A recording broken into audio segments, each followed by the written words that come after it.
Well, we can't really deny the fact that Abdu Rozik is the most loved contestant of the Big Boss house.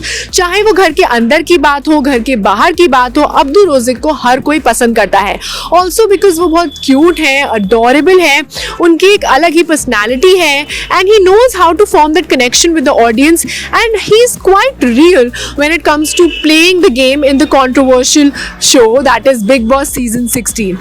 But कहीं ना कहीं इस मुकाम तक पहुंचने के लिए, इस तक पहुंचने के लिए अब्दू के बहुत सारे स्ट्रगल्स भी हैं. जैसे हमने देखा होगा कि अब्दू की स्ट्रगल डेज की कुछ वीडियोस भी वायरल होती हैं, एंड कहीं ना कहीं आज फाइनली उन्होंने बिग बॉस के घर में अपने स्ट्रगल्स के बारे में बात करी है, और हाउसमेट से नहीं, जी नहीं, बट सलमान खान के सामने. जी हाँ, Abdu Rozik finally opened up about his struggles and the hardship he had to go through in order to achieve those pinnacles. जैसे हमें पता है कि अब वो इतने पॉपुलर सिंगर हैं, सोशल मीडिया पर इतने पॉपुलर हैं, उनके इतने सारे फॉलोअर्स हैं, बट कहीं ना कहीं उनकी जर्नी बहुत कठिन रही है, बहुत टफ रही है. सो आज के इस बिग बॉस रिलेटेड सेगमेंट में I am going to be talking about Abdu Rozik statement and his struggles जो उन्होंने सलमान खान के सामने, जी हाँ, अपकमिंग एपिसोड में वो रखने वाले हैं, उन्होंने सलमान खान के साथ शेयर करी है. पर इसके बारे में बात करने से पहले और डिटेल्स में जाने से पहले, hello, I am Resham and you are watching DNP India. Firstly welcome back to our channel.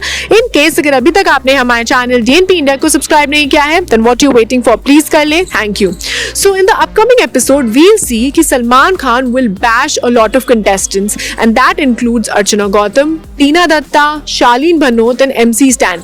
Well, इन लोगों को सलमान खान ने क्यों डांटा, क्यों फटकार लगाई? Well, let me tell you, it all started जब सलमान खान ने लोगों के प्रोफेशन के बारे में जो घर पे बात हो रही है, इस चीज को एड्रेस किया. जी हाँ, जैसे हमें पता है कि अर्चना गौतम जो है टीना दत्ता के प्रोफेशन के बारे में बात करती है. साजिद खान को भी फॉर दैट चांस बहुत बार सुना गया है, देखा गया है कि वो कैसे दूसरों के प्रोफेशन के बारे में बात करते हैं. जहां उन्होंने टीना दत्ता के प्रोफेशन के बारे में बोला था कि कैसे शी इज ओवर, और पहले जब वो उतरन में थी तभी चलती थी, और अब उनका कोई एज सच कोई पॉपुलर नहीं है, उनका कोई स्टैंड नहीं है घर के अंदर, और बाहर भी लोग उन्हें इतना पसंद नहीं करते, और उनका कोई इतना फैन बेस नहीं है. वही बाकी कंटेस्टेंट जैसे अर्चना गौतम हो गए, शालीन भनोत हो गए, इन सबको लोगों के प्रोफेशन के बारे में बात करते हुए देखा गया है. स्पेशली जब फाइट्स होती हैं, आर्ग्यूमेंट्स होते हैं, उसमें ये लोग किसी के प्रोफेशन के बारे में बात करते हैं कि आप आखिर क्या हैं. चाहे अर्चना ने एमसी स्टैन के प्रोफेशन के बारे में बात की और बोला कि आप तो सिर्फ रैपर ही हैं, या उनके गानों के ऊपर सवाल खड़े किए. वहीं कहीं ना कहीं अब फाइनली सलमान खान ने इस इशू को एड्रेस किया है और बोला है कि आप जो दूसरों के स्टैंडर्ड के बारे में बात करते हैं, उनके प्रोफेशन के बारे में बात करते हैं, इज रियली नॉट राइट. जी हाँ, सलमान खान ने इस इशू को एड्रेस किया है. ये बात करते करते उन्होंने आगे ये भी बोला है कि अब अब्दू को देखिए. क्या आपको लगता है कि अब्दू की जर्नी थी इन दिस पर्टिकुलर सीजन में, अगर देखिए घर के अंदर देखिए, घर के बाहर देखिए, क्या आपको लगता है कि अब्दू की जर्नी इजी थी? वेल, नहीं. वो अब्दू से बात करते हैं और उन्हें एड्रेस करते हैं और बताते हैं कि अब्दू की लाइफ तो सबसे ज़्यादा कठिन थी. और आप जब दूसरों की जर्नी के बारे में बात करते हैं तो आप देखिए अब्दू को, उनके भी स्ट्रगल्स हार्ड थे, बट उन्होंने तो कभी किसी के बारे में ऐसा बात नहीं की. इस पर अब्दू फाइनली ओपन्स अप, वो इमोशनल भी हो जाते हैं और बताते हैं कि कैसे एक टाइम ऐसा था कि उनको 1.5 घंटा, जी हाँ 1.5 आवर्स लगते थे टू रीच हिज स्कूल. जी हाँ, स्कूल जाने के लिए उन्हें इतना टाइम लगता था और वो चल के जाते थे. जी हाँ, वो 1.5 आवर्स चल के अपने स्कूल जाते थे, स्कूल में पढ़ाई करते थे, उसके बाद घर आते थे और वो बाहर जो मंडी होती थी या फूड स्टॉल्स होता था उसके बाहर जो है गाना गाते थे और वहाँ से ही पैसे अर्न करते थे. जी हाँ, वो गाना गा के भरी जो मार्केट होती है या वो क्राउडेड मार्केट होती है उसमें जाके गाना गाते थे. उसके बाद लोग उनके गाने के लिए या उनकी आर्ट की कदर करते हुए उन्हें पैसे देते थे, और ये उनका इतना हार्ड टाइम था.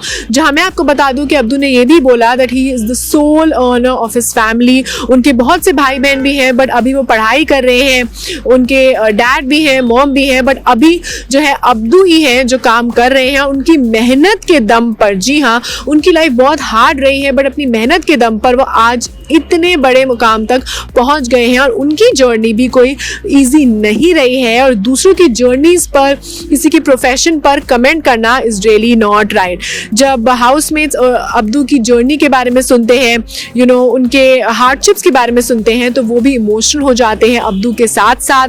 जहां हमने देखा है कि सलमान खान जो है हमेशा अब्दू को प्रेज करते हैं for what he is, and आज उन्होंने फाइनली उनके जो स्ट्रगल्स थे उसके बारे में बात करी, and Abdu also opened up. जब बहुत सी वीडियोस भी हैं, जब ये बिग बॉस का सीजन स्टार्ट हुआ था उसमें अब्दू को रिलेटेड वीडियोस भी आई थी कि कैसे अब्दू गाना गाते थे, मार्केट में छोटे से थे और गाना गाते थे और वैसे ही बहुत ही स्ट्रगल के साथ पैसे कमाते थे। एंड अब ये बिग बॉस में अब्दू ने अपनी जो लाइफ स्टोरी है वो फाइनली बताई है, and I think it will be interesting to see कि अब्दू और क्या क्या चीज़ें अपनी लाइफ के बारे में बताते हैं in the coming episode. And that was all for today's Bigg Boss related segment. I would really want to know your take and insights in the comment down below about Abdu, his struggles and the things that are going inside the house, जिसमें लोग जो हैं specially जो अर्चना गौतम है, MC stand है, शालीन बनोद है, वो लड़ाई में इतना ज़्यादा लेवल क्रॉस कर देते हैं कि वो किसी के पेरेंट्स के ऊपर चले जाते हैं, किसी के प्रोफेशन के ऊपर चले जाते हैं। तो इस पर आपका क्या टेक है? And that was all for today's segment. Keep loving us, keep showering your love, stay safe and keep watching DNP India।